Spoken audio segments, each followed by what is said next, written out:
Bom dia, senhoras e senhores. Sejam bem-vindos à teleconferência da Vale, onde serão discutidos resultados do segundo trimestre de 2021. No momento, todos os participantes estão conectados apenas como ouvintes. Mais tarde, será aberta a sessão de perguntas e respostas, quando então serão dadas as instruções para participarem desta sessão. Caso seja necessária a ajuda de um operador durante a teleconferência, basta teclar *0. Cabe lembrar que esta teleconferência está sendo gravada e a gravação estará disponível no website da companhia no endereço vale.com, seção de investidores. Esta teleconferência é acompanhada de uma apresentação de slides, também disponível na seção de investidores do site da empresa, e transmitida simultaneamente pela internet. A transmissão do áudio pelo webcast, assim como a mudança de página dos slides, sofre alguns segundos de atraso em relação ao áudio por telefone.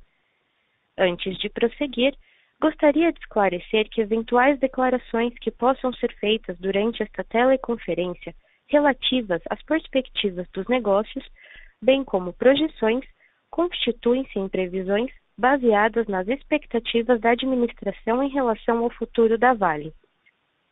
Essas expectativas estão sujeitas às condições macroeconômicas, riscos de mercados e outros fatores.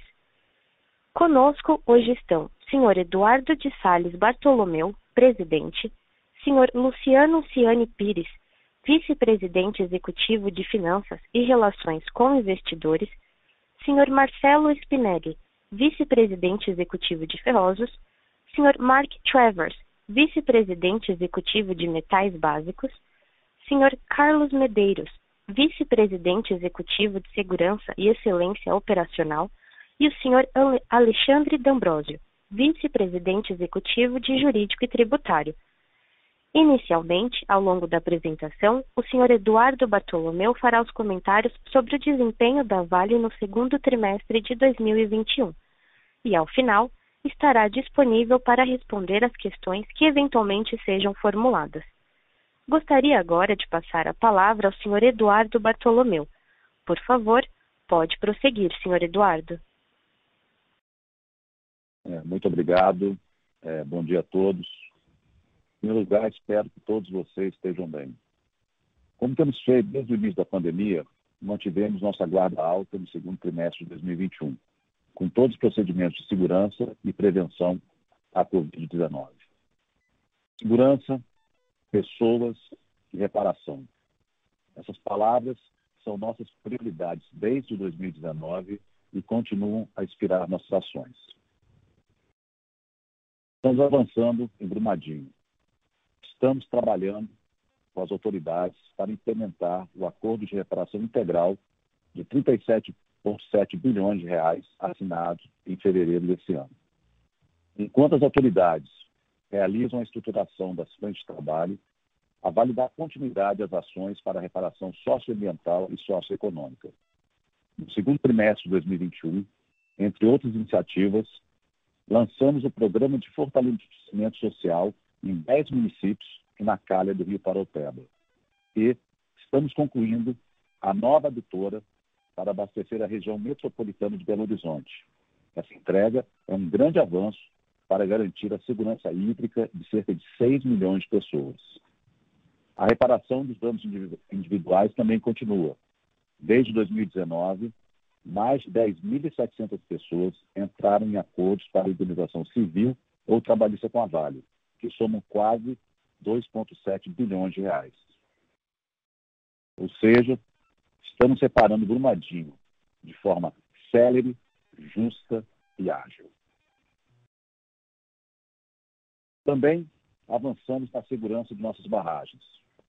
Nesse primeiro semestre, removemos o nível de emergência de 4 estruturas e reduzimos o nível de emergência de outras 2. No programa de descaracterização de barragens a montante, finalizamos as obras da barragem de Fernandinho, no complexo de Vargem Grande. Desde 2019, 6 estruturas a montante já foram eliminadas. Também finalizamos a estrutura de contenção ajusante das barragens Forquilha e Grupo. Por último, estamos avançando nos trabalhos das barragens B3, B4 e Sul Superior. No começo desse mês, demos início às atividades para a remoção de rejeitos com equipamentos não tripulados. Além disso, aperfeiçoamos nosso modelo de gestão de barragens. Para cada um de nossos corredores de minério de ferro, designamos um Conselho Independente de Revisão de Barragens de Rejeitos, o ITRB. Essa prática está alinhada ao Padrão Global de Indústria para a Gestão de Rejeitos, o GISTM. Sobre o GISTM, estamos em linha para aderir aos protocolos dentro do prazo planejado. Por fim, continuamos progredindo na transformação cultural para uma Vale cada vez mais segura. Falando sobre ESG, nesse trimestre, detalhamos nossa estratégia para atingir nossas metas de redução de emissões de escopo 1 e 2 em 33%, com investimentos estimados entre 4 e 6 bilhões de dólares. Como já disse no último Vale Day, a Vale tem um posicionamento único para liderar a transição para uma mineração de baixo carbono.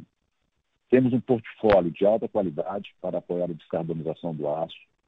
Somos líderes em energia renovável, com cerca de 90% do nosso consumo global com fonte limpa, e operamos de forma sustentável, protegendo 1 milhão de hectares de florestas, cerca de 80% disso na floresta amazônica.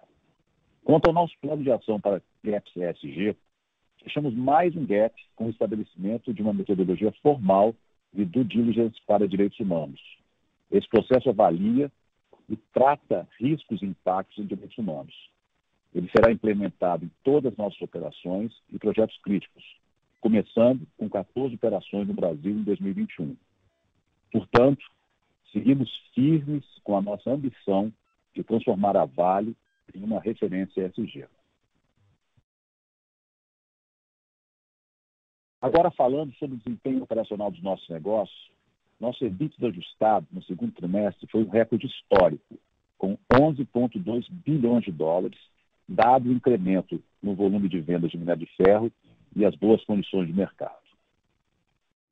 Completamos mais um trimestre de aumento de produção de minério de ferro, crescendo 9 milhões em relação ao mesmo período do ano passado. No semestre, ficamos 16 milhões de toneladas acima do primeiro semestre do ano passado. Atingimos a capacidade anual de 335 milhões de toneladas e esperamos operar com uma produção média de 1 milhão de toneladas por dia no segundo semestre. Continuamos confiantes de que atingiremos nosso guidance de produção deste ano. O Spinelli vai dar mais detalhes a vocês em seguida. No níquel, nosso desempenho foi impactado principalmente pela paralisação das operações de Sudbury em junho. Seguimos em um processo de negociação do acordo coletivo para 5 anos. No cobre, recuperamos parte do desempenho em relação ao primeiro trimestre, com a aceleração da implantação de novos processos de segurança e manutenção no Salobo e no Sossego, rumo a um segundo trimestre mais forte. Apesar disso, nosso portfólio de projetos em níquel teve progressos importantes para garantir a entrega contínua de material de qualidade e de fonte responsável ao mercado. Em junho, tivemos a primeira produção de minério da mina subterrânea de Reed Brook, no projeto de expansão da mina Voisey's Bay. Também assinamos um acordo para a instalação de processamento de níquel em Barra Dop, na Indonésia, com a TISCO e Xinhai, e a decisão final deste investimento é esperada para os próximos 6 meses. Em Thompson, Manitoba, também estamos avaliando investimentos para estender as atividades da mina por 10 anos. Agora, tratando dos nossos ganhos de caixa, concluímos a aquisição da participação da Mitsui na operação de carvão e logística em Moçambique. Esse é um passo importante para o nosso investimento e o outro é a conclusão do ramp-up nas operações de Moatize. Esperamos atingir um run rate de 15 milhões de toneladas por ano no segundo semestre e seguimos buscando alternativas para um desinvestimento responsável desse negócio. Falando agora de alocação de capital, demos mais uma evidência de nosso compromisso com o retorno para 3,2 bilhões de dólares em junho. Somados aos dividendos de março, a Vale retornou cerca de 6,2 bilhões de dólares aos acionistas no primeiro semestre de 2021. Em setembro, distribuiremos pelo menos 5,3 bilhões de dólares, conforme nossa política e com base no resultado do primeiro semestre. E como disse no trimestre passado, sem comprometer a continuidade do pagamento de dividendos acima do mínimo estabelecido pela política, seguimos com o programa de recompra de ações anunciado em abril. Até o momento, o programa desembolsou 2,6 bilhões de dólares. Está com 45% dele realizado. Como vocês viram, a disciplina na alocação de capital é parte do nosso de-risking. E estou seguro de que entregaremos nosso compromisso com a maximização do retorno para nossos acionistas no longo prazo. Para concluir, quero reforçar que continuamos pautados pelo de-risking, reshaping e re-rating. A gente tem avançado no de-risking de forma efetiva. Estamos reparando Brumadinho de forma justa e ágil. Estamos construindo uma cultura de segurança e de excelência operacional na Vale. Continuamos estabilizando nossas operações. Nossos compromissos ESG se mostram fundamentais para a nossa estratégia e seguimos com uma disciplina de capital inquestionável, com retorno aos nossos acionistas. No reshaping, a gente deu um exemplo muito saudável com a saída da VNC e buscamos também uma saída responsável em Moçambique. E quanto ao re-rating, acontecerá na medida em que evoluirmos em nossas entregas, que nos aproximem de nossas ambições de ser uma empresa mais segura, com operações mais estáveis e confiáveis, aumentando assim a percepção de valor pelos nossos investidores. Para fazer isso acontecer, todos nós aqui trabalhamos intensamente. Quero agradecer aos nossos 70 mil empregados, aos nossos contratados, fornecedores e clientes pela resiliência, guarda alta e compromisso com a nossa transformação cultural. Agora, passo a palavra para o Spinelli, que dará mais detalhes sobre o desempenho do minério de ferro. Muito obrigado. Obrigado, Eduardo. Bom dia a todos. Vou começar aqui com uma atualização sobre a produção desse ano. Pode passar o slide, por favor. Primeiro compromisso aqui, o reforço, né, do nosso guidance de produção entre 315 milhões e 335. Esse último semestre nós produzimos 16 milhões a mais que o ano passado, né? O Eduardo já comentou, são 12% de aumento. Se nós não aumentarmos a produção no segundo semestre comparado com o ano passado, significa que a gente já está no low range aí do nosso guidance. Mas o que nos faz acreditar que podemos sim entregar mais do que o ano passado, né? Aqui do lado direito do slide, tem alguns pontos que eu vou cobrir para a gente seguir o raciocínio. Primeiro, nós estamos agora no período seco, né? Todos sabem disso, né? É a nossa sazonalidade usual, e a gente tem produzido aí nas últimas semanas na casa de 1 milhão de toneladas dia. Segundo ponto, Serra Leste, a gente antecipou o ramp-up, já atingindo a capacidade plena, já no segundo Q, a previsão era para fazer isso no terceiro trimestre. Terceiro ponto, né? A despeito da limitação de aumento da produção a úmido que a gente tem em Brucutu, né, por restrição de espaço em barragem, nosso time conseguiu aumentar, adicionar a produção de alta sílica, 5 milhões de toneladas, dadas as condições de mercado atuais. Quarto ponto, fábrica está de volta, né? Essa notícia da semana passada, isso é inclusive uma diminuição de risco para a gente, ela já está com autorização plena. E quinto ponto, é a notícia mais fresca dessa semana, a gente tem agora um ativo novo em operação desde terça-feira, que é Maravilhas 3, que permite aí a produção a úmido em Vargem Grande, é um importantíssimo passo na retomada de produção, e aí continuamos aguardando, ainda para o final desse trimestre, a liberação da correia transportadora, que fica sobre a barragem de Vargem Grande, para dar mais um salto de produção, todas essas contribuições nos fazem acreditar que dá para entregar mais do que o ano passado no segundo semestre. Vamos para o próximo slide. Agora eu queria atualizar vocês aqui sobre o nosso plano de retomada de capacidade. Desde o último call, vários desdobramentos e ações foram atingidas. Eu vou ajudar vocês aqui a reconciliar os números, né? Porque o nosso relatório de produção passou o número de 330, a gente já tem hoje o número de 335, de fato, vários acontecimentos aconteceram após aí o nosso relatório. Então, de 327 no último call, adicionamos Serra Leste com mais 2 milhões, Brucutu com mais 5 milhões, Fábrica, semana passada, com mais 4 milhões, e Maravilhas 3, que é dessa semana, com mais 4 milhões. Essa soma dá 342. Lembrando que a gente tem que descontar desse número aquelas capacidades que foram diminuídas em relação ao ano passado. A gente começou o ano comentando que Itabira teria uma capacidade mais restrita esse ano, a gente estimava no começo do ano em 9 milhões a menos, e aí também, com todo o trabalho do time, a gente conseguiu, manuseando espaço, material, levar praticamente um efeito nulo, aí são menos 2 milhões de redução em Itabira, e, como a gente já falou no último call, uma série de pequenos atrasos em outras frentes de lavra, gerando menos 5 milhões de capacidade. Portanto, o número hoje é o 342, menos esses 7 milhões, com 335, portanto, de capacidade atual.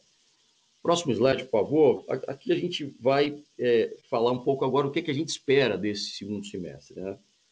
Comentei já aqui do transportador de Vargem Grande, são 6 milhões de toneladas a mais, e também o S11D, nós estamos trocando lá os crushers, né, os britadores, por um tipo de britador diferente, que é o Avon.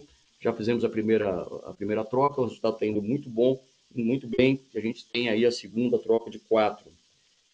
Importante um comentário aqui sobre Brucutu. Nós tivemos aí uma mudança de data, né, de final de ano, a entrada dessa capacidade do Torto, da barragem do Torto, para meados do ano que vem, segundo semestre. A construção está indo muito bem. Tomamos uma decisão de aumentar aí as atividades da obra para garantir qualquer padrão de segurança da barragem, uma decisão importante em relação à segurança. Lembrando que após o término da construção, nós temos ainda alguns meses para terminar a questão da licença final, diferente de Maravilhas, eu tinha comentado isso, Maravilhas já tinha licença, a gente tem um adicional de tempo para as últimas licenças. Em Brucutu, importante dizer, nós temos ainda 2 iniciativas de capacidade lá, a filtragem e também lembrar que nós temos a barragem de Laranjeiras, ela não está em operação hoje, e nós estamos trabalhando para o retorno dela no ano que vem. Então, o efeito de Brucutu com a postergação do Torto, na realidade, foi offsetado por 2 efeitos. Né? Os 17 milhões da capacidade do Torto, nós conseguimos adicionar os 5 milhões em Brucutu mesmo e reduzir o efeito negativo que tinha lá em Itabira em 5 milhões. Portanto, nós esperamos chegar até o final desse ano com 343 milhões de toneladas de capacidade essa já bem encaminhada. E para concluir, né, no nosso plano, né, de 400 milhões, eu só quero reforçar isso porque são capacidades em obra, né, que estão vindo aí no tempo. Então, nós temos a filtragem Itabira e Brucutu, que está em obra, e no norte, Gelado e o S11D mais 10 também em obra, todas essas capacidades previstas para aí o final do ano de 2022. Passo agora para Luciano Ciani. Obrigado, Marcelo. Comentários aqui sobre o desempenho financeiro do minério de ferro. Vocês viram a alta de custos. Demorou, mas infelizmente a gente está sentindo os efeitos aí dessa pressão inflacionária, além da alta muito forte aí do diesel. A parte de serviços operacionais, nós estamos com os nossos contractors, a gente está sentindo de fato uma pressão por reajustes aí muito forte, né? E agora, obviamente, sazonalmente, o segundo semestre será melhor, não há dúvida. e a gente está esperando aí chegar ao final do ano entre 16 e 16,5, talvez com algum upside. E agora o Q3 ele tende a ter custos um pouco maiores pelo efeito do carry-over do estoque.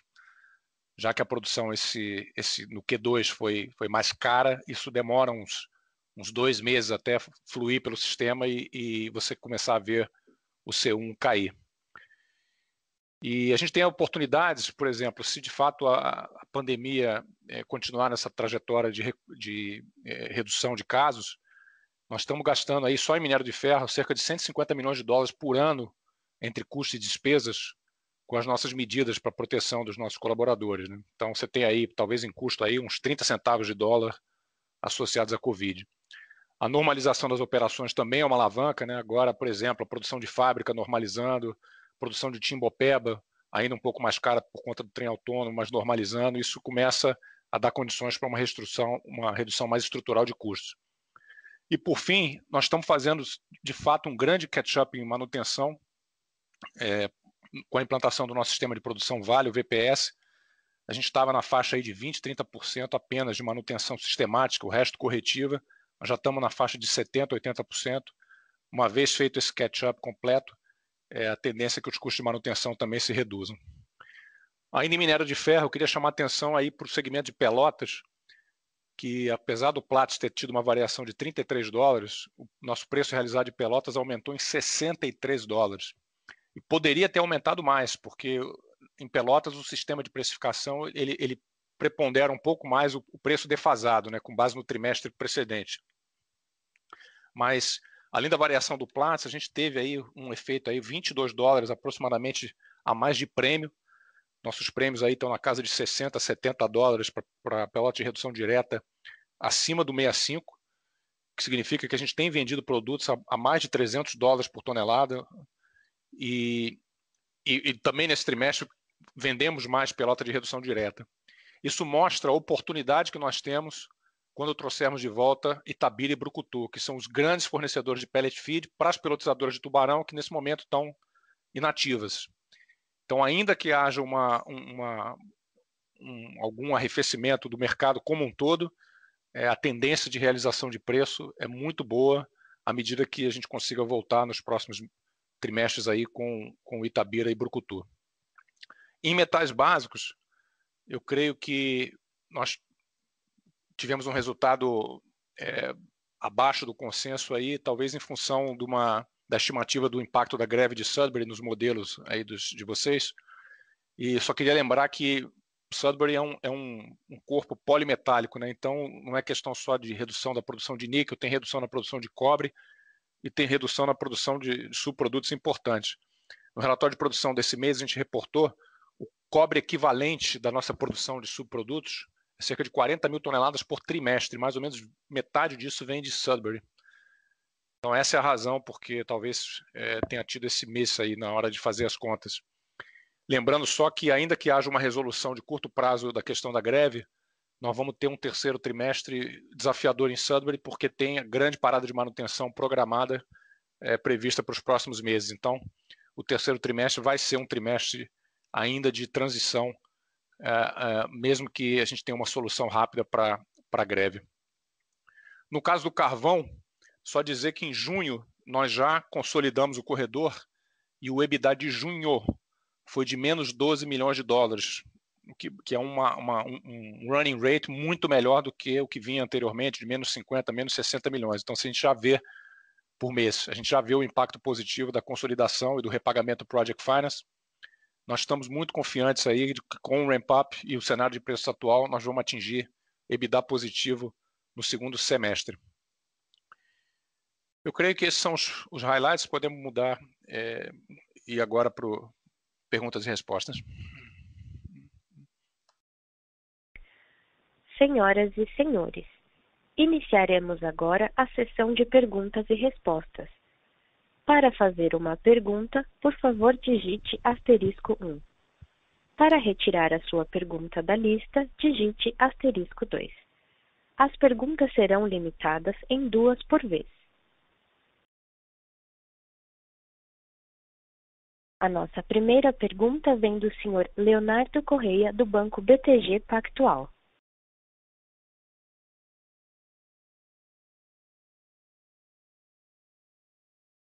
Olá, pessoal. Bom dia a todos.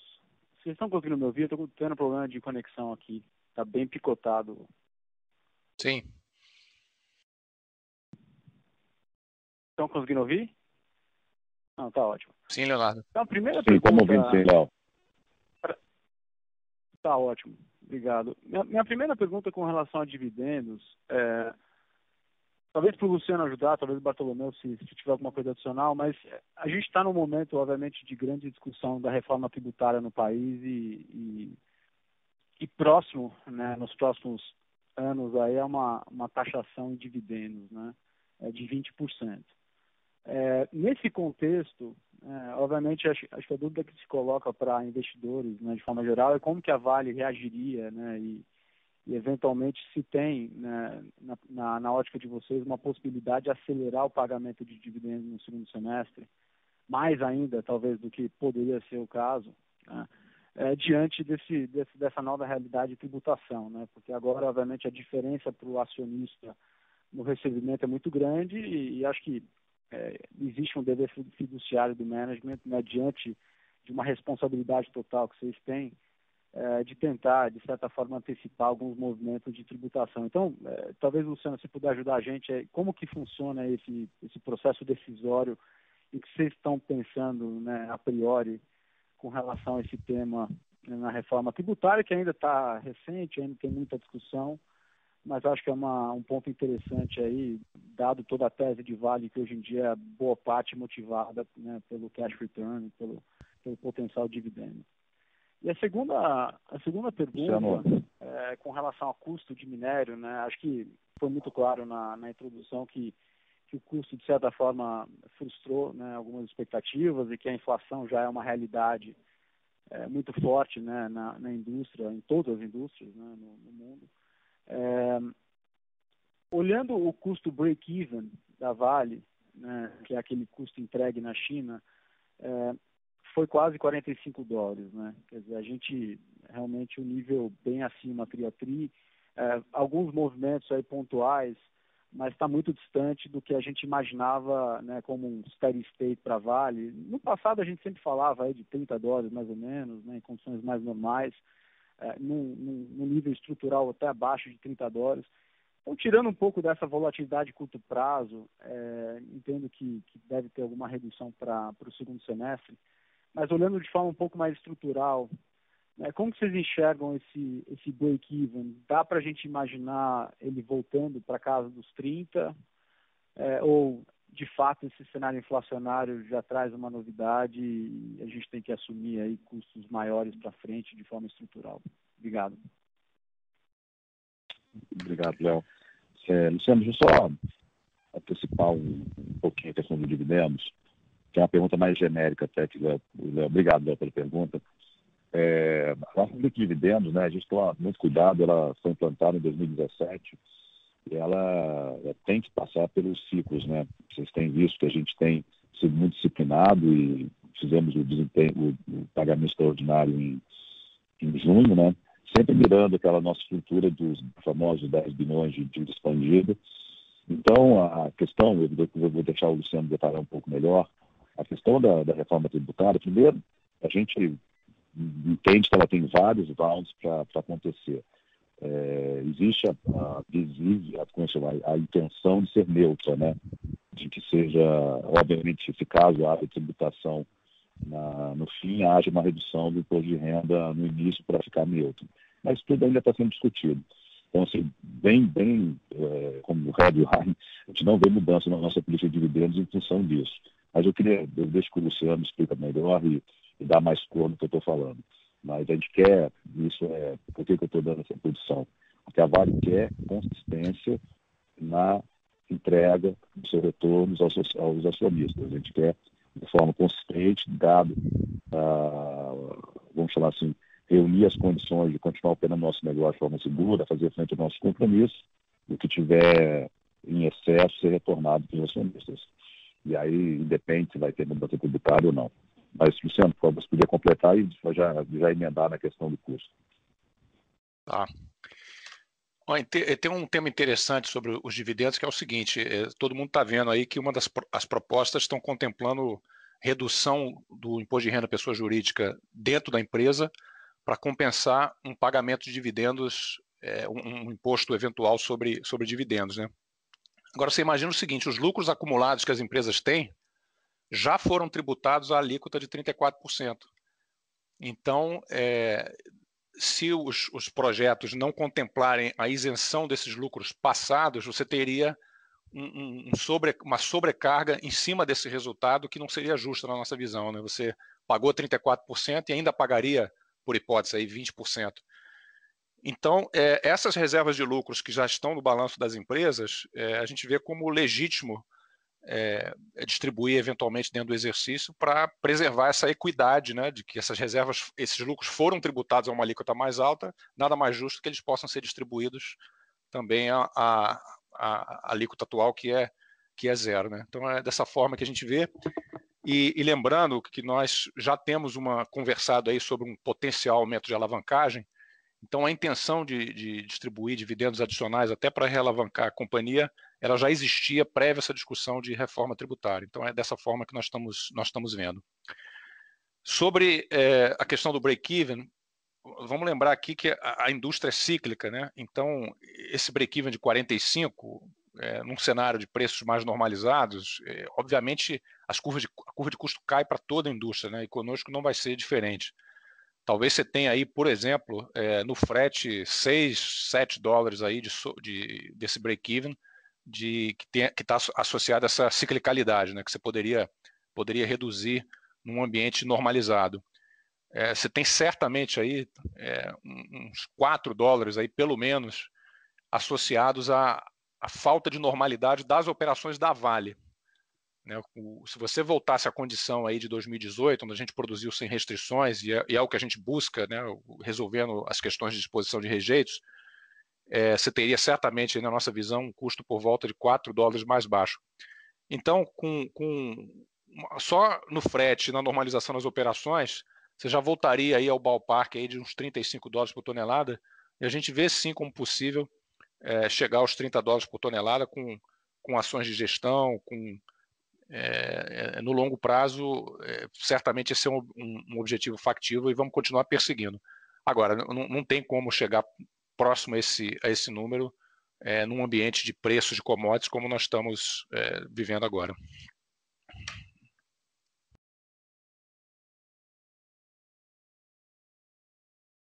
A nossa próxima pergunta vem do senhor Tiago Lofiego, do Bradesco.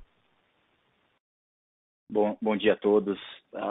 Tenho duas perguntas. A primeira sobre as greves no Canadá. Luciano, se você puder passar um color mais apurado aí, como que as negociações estão evoluindo, tem algum timing na cabeça de vocês para uma eventual resolução, e se já dá para dar pelo menos um range de potencial produção aí de níquel para 2021, considerando, né, diferentes cenários. E a segunda pergunta sobre Samarco, quais são os próximos eventos que a gente precisa monitorar aqui, né? Tanto do lado operacional, quanto do lado da Fundação Renova, né? Eventuais novas provisões, enfim, negociações com autoridades, só para a gente ter uma atualização aqui. Obrigado. Luciano, vou fazer aquela dobradinha, você com o Mark.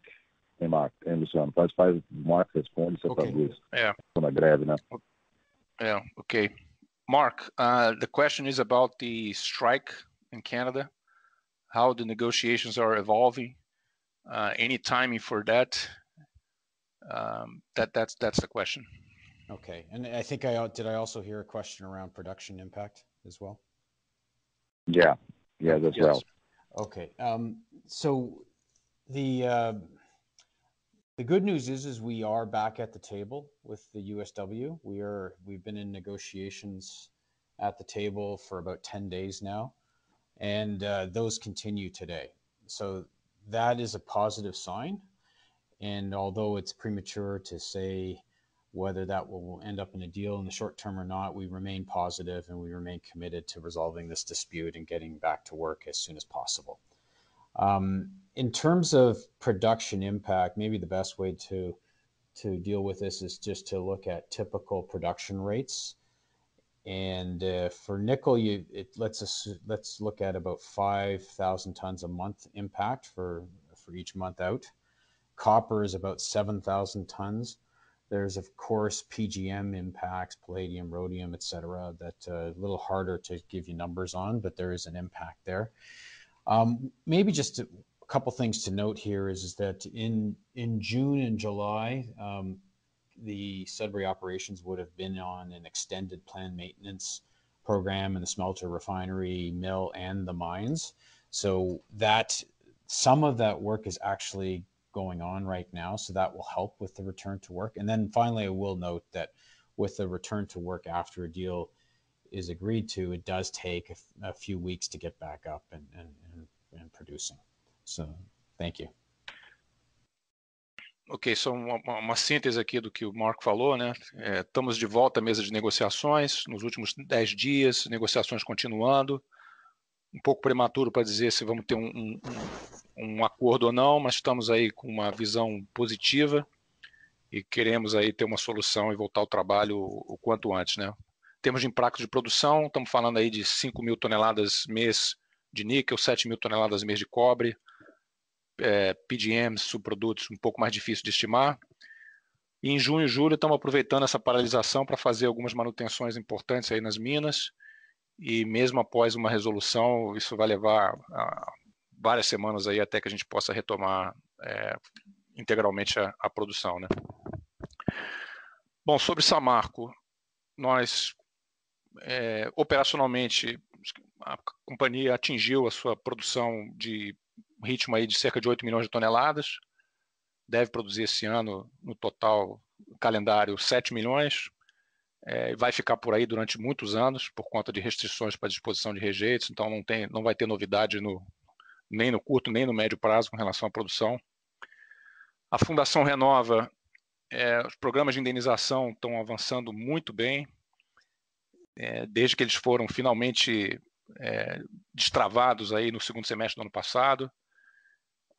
O reassentamento, preocupação de todas, ele está com obras em ritmo muito acelerado. Vamos entregar perto de 80 casas aí no final do ano.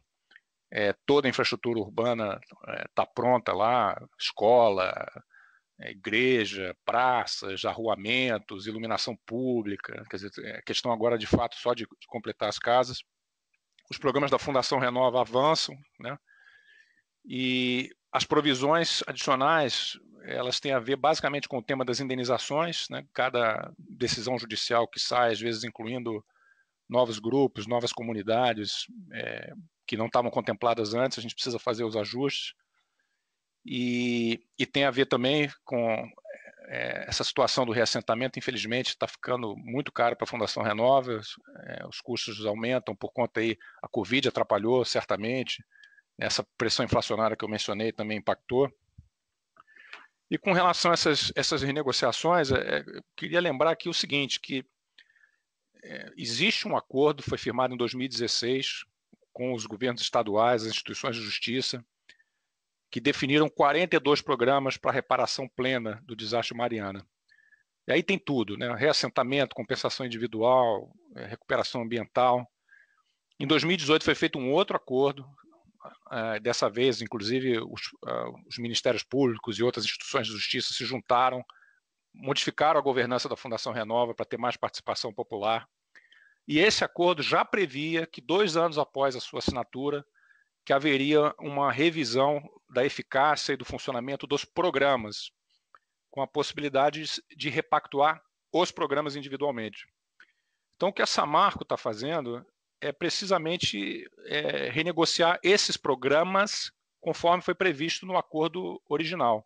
Isso não é uma negociação de um novo acordo para Mariana. Na verdade, os programas estão bastante avançados e não faria nenhum sentido descartar o trabalho que já foi feito pela Fundação Renova, né?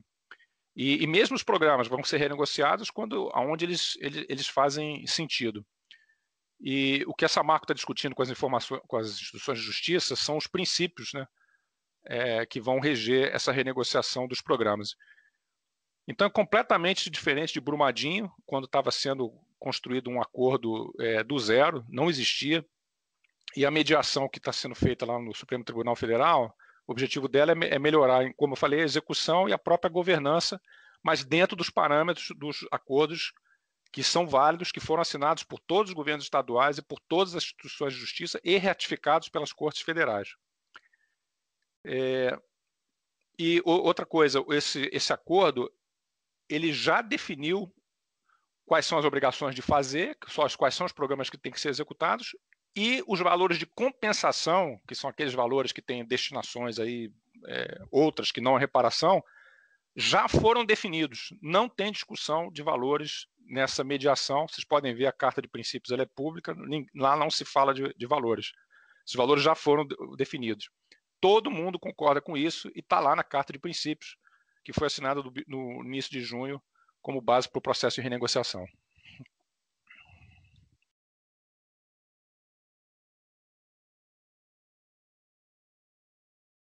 A nossa próxima pergunta vem do senhor Daniel Sasson, do Itaú. Olá, bom dia a todos. Obrigado pela oportunidade. A minha primeira pergunta é em relação à compra de minério de terceiros.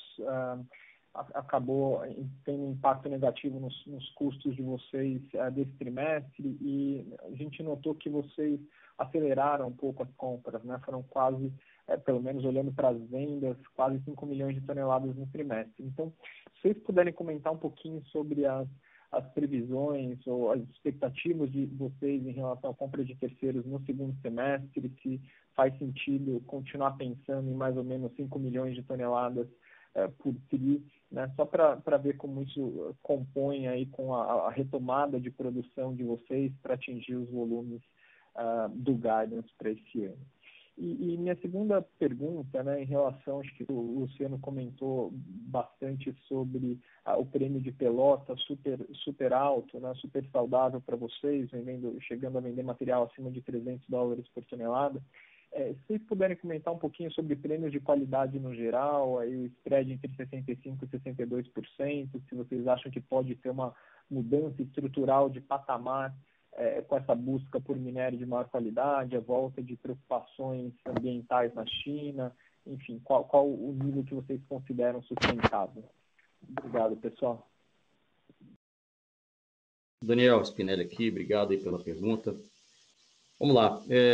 Compra de minério de terceiros é uma compra de oportunidade. A gente, obviamente, ela oscila com o valor do índice, por isso esse impacto aí, obviamente, no valor.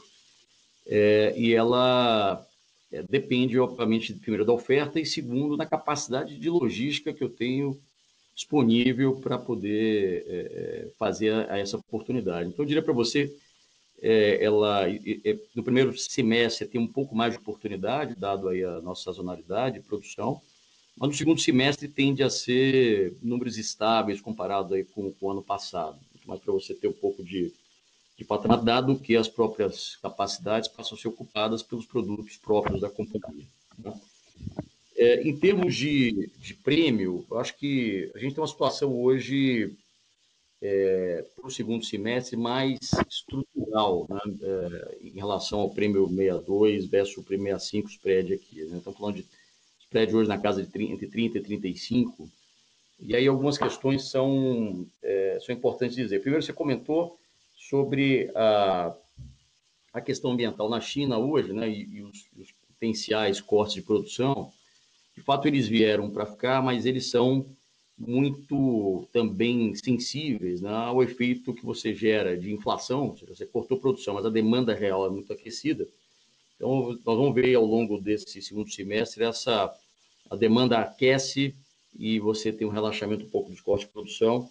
Mas a tendência desse mecanismo todo é que o preço do aço ele aumente e gere uma margem maior. Bom, quando a gente tem essa margem maior, a gente já conhece o estímulo que é gerado para a siderúrgica em produzir mais com menos capacidade, né? Mais com menos, aí o produto de alta qualidade ele se suporta. Esse é o primeiro efeito.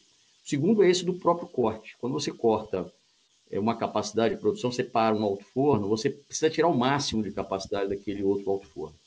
Então, de novo, reforça aí uma referência circular de reforço. Terceiro efeito importante, Daniel, é o coque. O coque continua estruturalmente com preço alto dentro da China, aí com todas as tensões ligadas aí à questão comercial com a Austrália e China.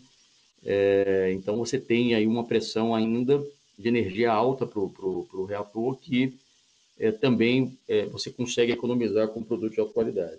O efeito do competidor doméstico, eu diria para você que ele é estável em relação a esse segundo semestre, não vejo nenhum aumento de oferta em exagero que venha colocar aí uma sobre-oferta.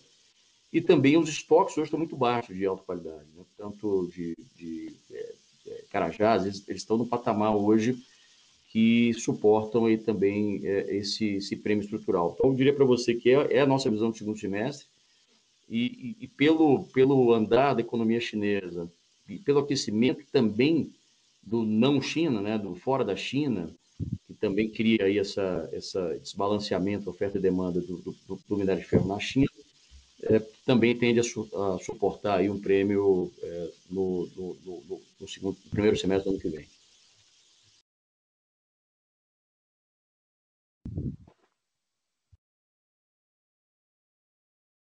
A nossa próxima pergunta vem do senhor Caio Ribeiro, de Credit Suisse.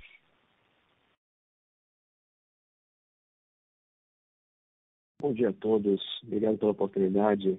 Minha primeira pergunta seria sobre a capacidade de Pelotas de vocês, né? Desde a tragédia de Brumadinho, né, várias paralisações aí das operações têm impactado nessa disponibilidade de pellet feed.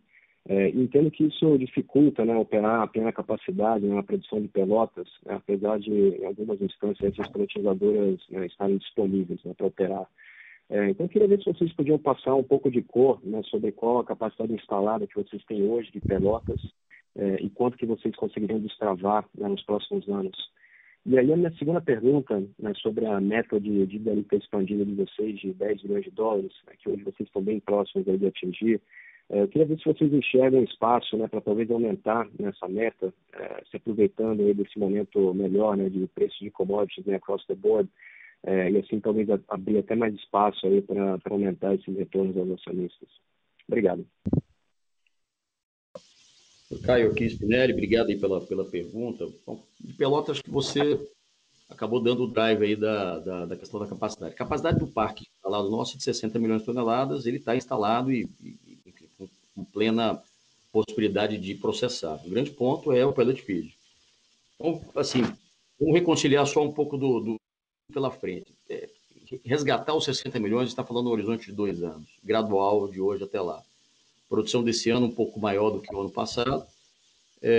O que a gente soma aqui para ver? Timbopeba, né, já está com a capacidade full, tivemos uns bumps aí com a questão do trem não tripulado, mas já estamos plenos de novo.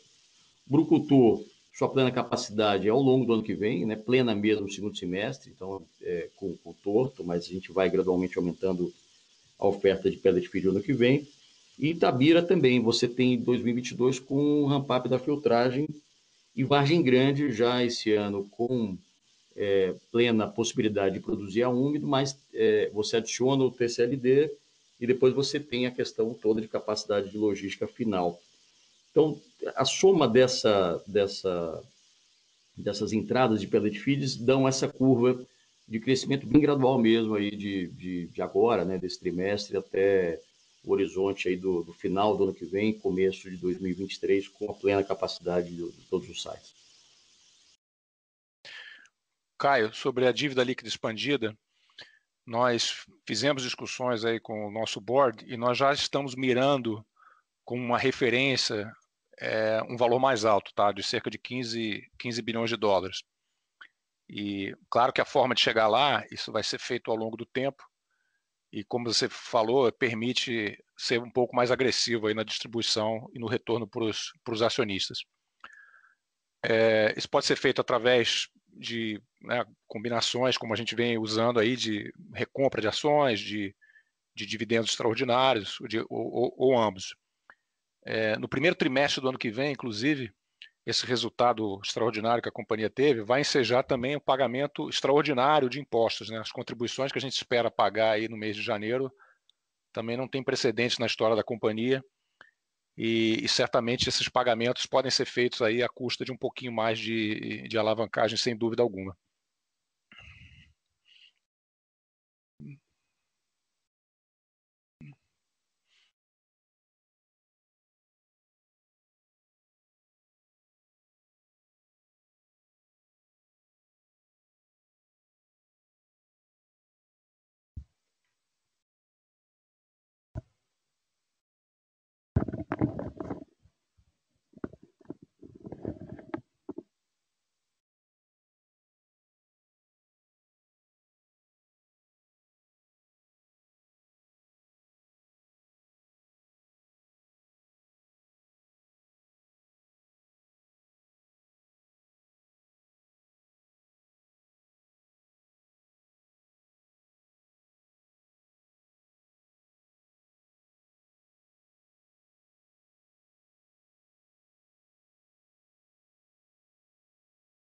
Por favor, aguardem enquanto coletamos novas perguntas.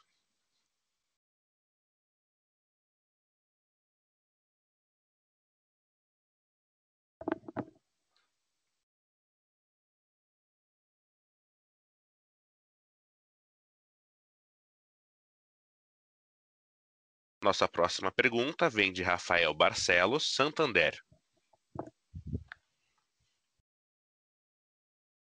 Os resultados. Só a maior parte das minhas perguntas já foram respondidas, então eu queria fazer só um follow-up da pergunta anterior sobre a produção de pelotas.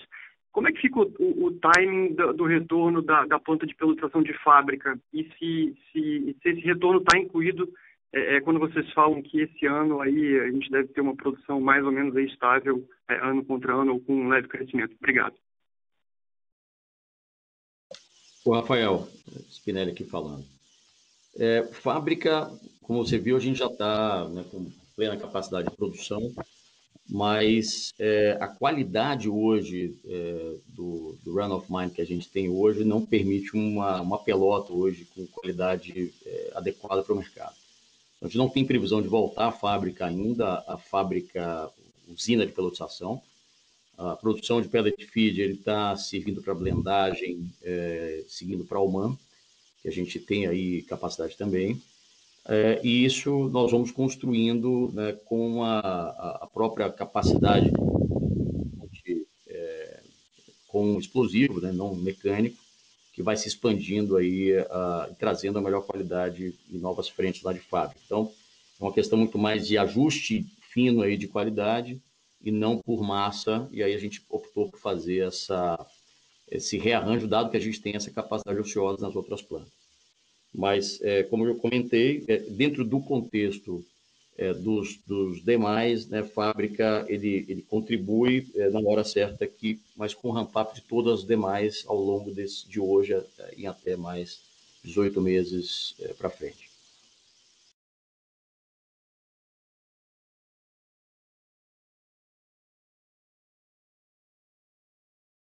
Não há mais perguntas. Eu gostaria de passar a palavra ao senhor Eduardo Bartolomeu para as considerações finais.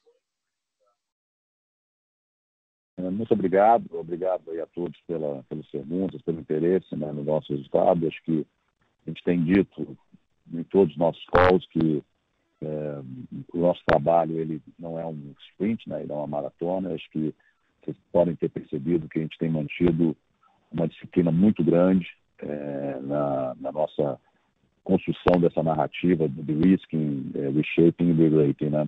Então, vocês podem esperar da nossa liderança, do grupo executivo, dos nossos empregados, que a gente vai estar, de fato, diminuindo o risco da nossa companhia através da reparação de Brumadinho, da elaboração da produção, botando o ESG dentro da nossa estratégia, a disciplina de capital inquestionável, como eu já comentei, fazendo uma empresa mais enxuta, mais focada no que a gente sabe fazer, no nosso reshaping, e, obviamente, quando a gente tiver a entrega percebida pelos senhores, a companhia ser, de fato, re-rated, porque ela atingiu as ambições dela de ser uma empresa segura, uma empresa confiável, uma empresa mais humana. Então, Então, muito obrigado e até o próximo call. Obrigado. A teleconferência da Vale está encerrada. Agradecemos a participação de todos e tenham um bom dia.